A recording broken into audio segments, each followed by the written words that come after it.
నమస్తే, నేను మీ జాహ్నవి. మనతో ఉన్నారు ప్రముఖ జ్యోతిష్య వాస్తు పండితులు, ప్రముఖ ఆధ్యాత్మికవేత్త, శ్రీచక్రపీఠ వ్యవస్థాపకులు ప్రదీప్ జోషి గురూజీ. మాట్లాడేద్దాం. నమస్తే గురూజీ. గురూజీ, అమావాస్య వస్తుంది కదా ఇప్పుడు. అయితే ఫిబ్రవరి 8, 9 అనేది ఒక చిన్న కన్ఫ్యూజన్ ఉంది. అమావాస్య ఏ రోజు? ఈ అమావాస్య స్పెషాలిటీ ఏంటి? శ్రీ గురుభ్యో నమః. శ్రీమాత్రే నమః. విద్యుద్ధామ సమప్రభాం మృగపతి స్కందస్థితాం భీషణాం కన్యాభిక్కరవాలకేటవిలసదస్తాభిరాసేవితాం హస్తైశ్చక్రగధాసికేట విషికాంశ్చాపం గుణం తర్జనిం బిభ్రాణాం అరుళాత్మికాం శశిధరాం దుర్గాం త్రినేత్రాం భజ. శ్రీమాత్రే నమః. సిఎంఆర్ ఫ్యామిలీ మాల్ ఇప్పుడు మన కేపీహెచ్బిలో ఫిబ్రవరి 10వ తేదీన ప్రముఖ నటి శ్రీలీల గారిచే ఘన ప్రారంభం.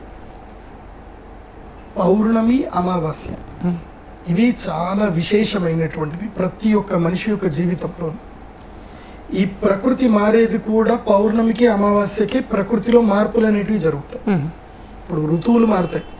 ఋతువులు మారాయని మనకి ఏం తెలుస్తుంది? 2 నెలలకు ఒక ఋతువు మారుతుంది అని మనకు తెలుస్తుంది సాధారణంగా. ఎప్పుడు మారింది అంటే అమావాస్య తర్వాత మారింది అని అర్థం. సో ప్రతి అమావాస్య, ప్రతి పౌర్ణమి ప్రతి ఒక్కరి జీవితంలో చాలా ముఖ్యమైనటువంటివి. ఎందుకోసం అంటే ఇది ఎవల్యూషన్ ప్రాసెస్. అంటే జీవన విధానము, ఈ జీవన చక్రం మారుతూ ఉంటుంది ప్రతి ఒక్కరికి కూడా. ఈ జీవన చక్రం మారే దగ్గర సంధికాలం అనేది ఒకటి ఉంటుంది. ఆ సంధికాలం అంటే ఏమిటి అంటే కనుక పౌర్ణమి, అమావాస్య ఇవి సంధికాలాలు. ఎందుకోసం అంటే చంద్రుడు మన భూమి చుట్టూ తిరుగుతాడు. భూమి చుట్టూ కంప్లీట్ గా 360 డిగ్రీస్ తిరగడానికి అయ్యే సమయాన్ని ఒక చాంద్రమాసము అంటారు, ఒక నెల రోజులు. అందులోపల చంద్రుడు సూర్యుడి దగ్గరికి ఎప్పుడైతే వస్తాడో దాన్ని అమావాస్య అంటారు. అంటే 0 డిగ్రీస్. సూర్యుడు చంద్రుడు ఇద్దరు కూడా 0 డిగ్రీస్ లో ఉంటారు. ఆ 0 డిగ్రీస్ లో ఉన్నప్పుడు దీన్ని అమావాస్య అంటారు. ఆ రోజు మనకి చంద్రుడు కనబడడు. ఎందుకోసమంటే సూర్యుడు ఇక్కడ ఉన్నాడు, చంద్రుడు ఇక్కడ ఉన్నాడు. సో చంద్రుడికి స్వయం ప్రకాశకుడు కాదు. సూర్యుడి యొక్క వెలుగు చంద్రుడి మీద పడ్డప్పుడు మాత్రమే ఆ చంద్రుడి వెలుగు మనకు కనిపిస్తుంది. సో భూమి, ఇప్పుడు మీరు కెమెరా మీరు చూస్తున్నారు కాబట్టి మీరు భూవాసులు. ఇది సూర్యుడు, ఇది చంద్రుడు. చంద్రుడు ఇలా వచ్చినప్పుడు ఏమైపోతుందంటే ఇక్కడ సూర్యుడు ఉంటాడు, సూర్యుడు మాత్రం కనిపిస్తాడు కానీ మనకి చంద్రుడు కనబడ్డు. చంద్రుడు మొత్తం మాయమైపోతాడు. ఎందుకు? వెలుగు అంతా ఇటువైపు పడిపోతుంది. ఇప్పుడు నా అరచేయి ఉంది, నా అరచేయి సూర్యుడి యొక్క వెలుగు అనుకో. సో ఇటువైపే వెలుగు పడుతుంది, ఇటువైపు వెలుగు పడదు. కాబట్టి అమావాస్య రోజు మనకి చంద్రుడు కనబడ్డు. కొంచెం ఇటు వచ్చిన తర్వాత ఏంటంటే నెలవంక మనకు కనిపిస్తుంది, లైట్ గా నెలవంక. ఎప్పుడు? సంకష్టార చతుర్థి అంటాం మనము. అది ఎప్పుడు? పౌర్ణమి తర్వాత వచ్చేది. అమావాస్య తర్వాత వచ్చే చవితి రోజున మనకు చంద్రుడు కనిపిస్తాడు. మామూలుగా ద్వితీయ రోజే కనబడు, కానీ తదియ రోజు కనిపిస్తాడు. కానీ చవితి రోజు చంద్రుడు తానే కనిపిస్తాడు అన్నట్టు. ఇది మనం ఫస్ట్ ఈ ఖగోళం దానికి సంబంధించిన మనం అర్థం చేసుకోవాలి. దీని యొక్క ప్రభావం ఏం జరుగుతుంది అని అంటే నీళ్ల మీద చాలా ఎక్కువగా ప్రభావం చూపిస్తుంది. అండ్ పుష్పాల మీద, వృక్షాల మీద, ఏవైతే లివింగ్ ఆర్గన్స్ ఏవైతే ఉన్నాయో వాటన్నిటి మీద కూడా ఈ ప్రభావం అనేది ఉంటుంది. అమావాస్య ప్రభావం ఉంటుంది, పౌర్ణమి ప్రభావం ఉంటుంది. మీరు గూగుల్లో కనుక సెర్చ్ చేయండి, ocean tides are relevant with moon cycle or not అని మీరు కొట్టండి. మీకు మొత్తం ఒక పెద్ద వికీపీడియా వస్తుంది. మూన్ యొక్క సైకిల్ ని బట్టి మన యొక్క భూమి మీద ఓషన్ టైడ్స్ అనేటివి ఉంటాయి. అంటే సముద్రం యొక్క అలలు అనేటివి ఉంటాయి. ఎందుకోసం అంటే పుష్పాలు రాత్రి ఎందుకు వికసించాలి? మధ్యాహ్నం కూడా వికసించాలి కదా, వికసించవు, రాత్రే వికసిస్తాయి. సో దానికి గల కారణం ఏంటంటే చంద్రుడే. ఈ చంద్రుడి యొక్క పరివర్తనం వల్ల ఏం జరుగుతుందంటే మనిషి యొక్క జీవితంలో గోచార ఫలితాలు, ఇప్పుడు మేము రాశి ఫలాలు చెప్తాం, ఇప్పుడు పలానా టైంకి ఇది జరుగుతుంది అంటే అది జరుగుతుంది. 100కి 80% పక్కా జరుగుతుంది. ఎందుకోసం అంటే నా రాశి ఫలాలు చాలా హైయెస్ట్ ర్యాంకింగ్ లోకి వెళ్ళిపోయాయి స్టార్మా రాశి ఫలాలు. ఎందుకోసం అంటే అందరికి కరెక్ట్ గా నప్పుతున్నాయి కాబట్టి చూస్తున్నారు, నప్పకపోతే చూడరు కదా. సో మంచి రేటింగ్ వస్తుంది. అంటే దీనివల్ల మనం ఏం అర్థం చేసుకోవాలంటే ఇది వాస్తవము. చంద్రుడి యొక్క ప్రభావం వల్ల, గ్రహాల ప్రభావం వల్ల మన జీవితంలో మార్పులు వస్తాయి. అయితే మార్పులు వస్తున్నాయి అన్నప్పుడు నీ జీవితంలో ఏదైనా మార్పు కావాలంటే నువ్వు ఇక్కడ ఏం చేయాలి అంటే ఇవి పర్వదినాలు అంటారు. ఈ రెండింటిని కూడా పర్వదినాలు అంటారు. ఈ యొక్క దినాలలో, ఈ రోజులలో మనం ఏదైనా ఒక కార్యక్రమం చేస్తే, అంటే మనకి ఇప్పుడు జీవితం అప్పుల పాలు ఎక్కువైపోయి జీవితం బాగలేదు, చేంజ్ అవ్వాలని కోరుకుంటున్నాం కానీ అవలేకపోతున్నాం. కానీ దైవాన్ని ఎట్లా ప్రార్థన చేయాలి, ఎప్పుడు ప్రార్థన చేయాలి? దైవము కూడా ఒక సర్టన్ కాలంలోనే మనల్ని చూస్తుంది. ఎవ్రీ టైమ్ లో మనల్ని చూడడం అనేది ఉండదు, గుర్తుపెట్టుకోండి. ఎందుకోసమంటే ఈ సృష్టిలో మనిషి ఒక్కడే జీవి కాదు, ఎన్నో రకాల జీవులు ఉంటాయి. ఇప్పుడు మామిడి పండు చిగురించాలన్నా ఇప్పుడు మావి చిగురు వస్తుంది, అది ఇప్పుడే రావాలి, ఏప్రిల్లోనే మావి చిగురు రావాలి, ముందు రాదు కదా. సో అది నేచర్. సో నేచర్ సైకిల్లో దేనికి ఎప్పుడు వాళ్ళ యొక్క కాన్సన్ట్రేషన్ ఉంటుందో నేచర్ సైకిల్ అదే వెళ్తా ఉంటుంది.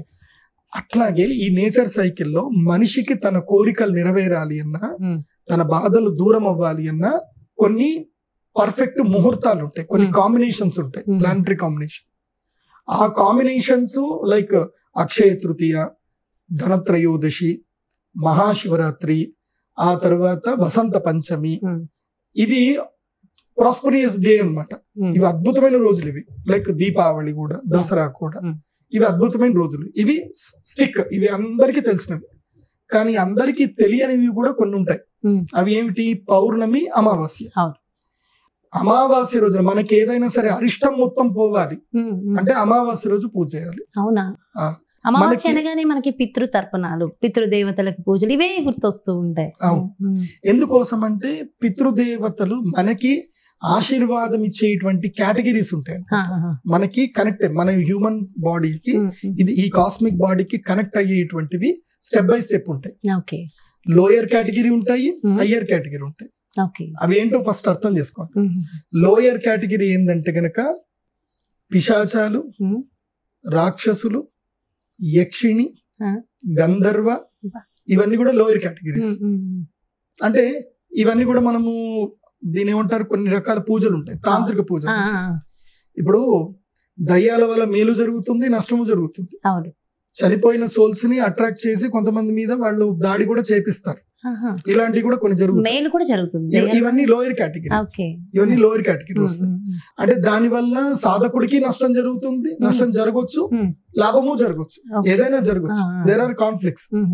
ఎందుకోసం అంటే అవన్నీ కూడా శ్మశాన సాధనము, శ్మశాన కాళి అనేటివి లోయర్ కేటగిరీలు ఉంటాయి. ఇవి ఏంటంటే ఎడమ చేయి పూజలు, వామాచార తంత్రాలు. ఇవి కూడా అమావాస్య రోజు చేస్తారు. ఇవి పౌర్ణమి, అమావాస్యలకే చేస్తారు ఈ వామాచారాలు. సో వీ డోంట్ డూ, మాకు ఎడమ చేతుడు మాకు పనిలేదు. వీ డూ దక్షిణాచారం, మేము కుడి చేతు. ఎందుకోసం అంటే మేము సాధకులకి మేలు జరగాలి, సాధకుల యొక్క ఆలోచనలు పెరిగి వాళ్ళకి మేలు జరగాలి. దీంట్లో ఎక్కడ కూడా కాన్ఫ్లిక్ట్స్ రావద్దు, నష్టం జరగకూడదు. అలా చాలా స్మూత్ గా హ్యాండిల్ చేసేటివి దక్షిణాచారాలు. ఆ దక్షిణాచారాల్లో వచ్చేదే నవరాత్రులు. సంవత్సరానికి మొత్తం 4 నవరాత్రులు ఉంటాయి. మాఘ నవరాత్రులు, ఆషాఢ నవరాత్రులు, చైత్ర నవరాత్రులు, తర్వాత మనకి శరణ్ నవరాత్రులు. ఇవి కామన్. దీంట్లో ఆషాఢి నవరాత్రులు అంటే వారాహి నవరాత్రులు. చైత్ర మాసంలో వచ్చేది వసంత నవరాత్రులు, లలితాదేవి అమ్మవారికి సాత్విక శక్తికి చేస్తారు. శరణ్ నవరాత్రులు వచ్చేసి రాజసిక శక్తి. సాత్వికము, రాజసికము, తామసికం అని 3 శక్తులు ఉంటాయి. ఎక్కడైనా శక్తులు ఈ 3 పదాలు ఉంటాయి. మన మనిషి జీవితంలో కూడా 8 గంటలు 8 గంటలు 8 గంటలు మొత్తం 24 గంటల్లో 8 గంటల సేపు మనం సాత్విక నేచర్ లో ఉంటాం, 8 గంటల సేపు తామసిక నేచర్ లో ఉంటాం, 8 గంటల సేపు రాజసిక నేచర్ లో ఉంటాం. అంటే మనం పడుకున్నంత సేపు కూడా మనము తామసిక నేచర్ లోనే ఉంటాం. సో మనము ఏదైతే గనక వర్క్ చేస్తున్నాం, ఆలోచన చేస్తున్నాం, పనులని చేస్తున్నాం, ఇవన్నీ కూడా సాత్విక నేచర్ కిందకి వస్తాయి. అందుకోసం అంటే మనం ప్రతిరోజు అందరికి చంపుకుంటూ తిట్టుకుంటూ కూర్చోం కదా. సో మనం మన వర్క్ చేస్తాం, సాత్విక నేచర్ లో ఉంటేనే మనం వర్క్ చేస్తాం. అట్లాగే మనము రెగ్యులర్ వర్క్స్ చేసుకుంటూ ఉంటాం, తినడము, చేయడం, ఇవన్నీ కూడా రాజసిక నేచర్ లకు వస్తాయి. రాజసిక, తామసిక, సాత్విక నేచర్లు ఎట్లాగైతే గనక మన శరీరంలో మనకు ప్రతి రోజులో ఉంటాయో అలాగే ఒక సంవత్సరంలో కూడా రాజసిక, తామసిక, సాత్విక నేచర్లు ఉంటాయి. దీంట్లో అత్యంత తామసికమైనటువంటిది ఏంటంటే వారాహి నవరాత్రుడు. వారాహి దేవి అంటే మహాశక్తి ఆమె. ఎందుకోసం అంటే ఆమె సైన్యాధ్యక్షురాలు కాబట్టి ఆమె పూర్తిగా తామసికం ఉండాలి. మంచి ప్రేమ, కరుణ, యుద్ధం చేసేటోడికి ప్రేమ కరుణలు ఉండవు, అంత కోసుకుంటూ పోవడం అంతే. సో వారాహి నవరాత్రులు అక్కడ ఆమె తామసికం. తర్వాత రాజసికం అంటే మంచిని చెడుని రెండింటిని సమానంగా చూస్తూ వెళుతూ చేయడము రాజసికం, అది శరణ్ నవరాత్రుడు. సాత్వికం పూర్తిగా సత్వగుణం ఉన్నటువంటిది. ఏమిటి అనంటే ఈ యొక్క వసంత నవరాత్రులు అంటే చైత్ర మాసము నుంచి మొదలయ్యేది వసంత నవరాత్రులు అంటే శ్రీరామ నవరాత్రులు. ఇదంతా కూడా సాత్విక, అందుకోసమే అక్కడ మనకి పప్పు బెల్లము ఇవే ఇస్తారు. పానకం. ఈ నవరాత్రులు అయితే ఉంటుంది మాఘ నవరాత్రులు, ఇది గుప్త నవరాత్రులు అంటారు. ఇది ఎవ్వరికీ చెప్పరు. ఎందుకోసం అంటే శ్రీ విద్యోపాసకులు రహస్యంగా పెట్టారు. కానీ ఈ మధ్య చాలా మంది బయట చెప్పేయడం వల్ల, రహస్య నవరాత్రులు చెప్పడం వల్ల కొంత నేను కూడా చెప్పాల్సి వస్తుంది. కానీ గుర్తుపెట్టుకోండి, ఇది ఈ మూడిట్లో చేయడంలోనూ వారాహి నవరాత్రులు చేయడంలోనూ వేరే ఉంటుంది. కానీ మాఘ నవరాత్రులు చేయాలంటే మాత్రం అది అమావాస్య నుంచి ప్రారంభం చేయాలి, తప్పకుండా గురూపదేశం ఉండాలి. ఇవి ఎందుకోసం అంటే ఇవి శ్యామలా నవరాత్రులు అంటారు వీటిని.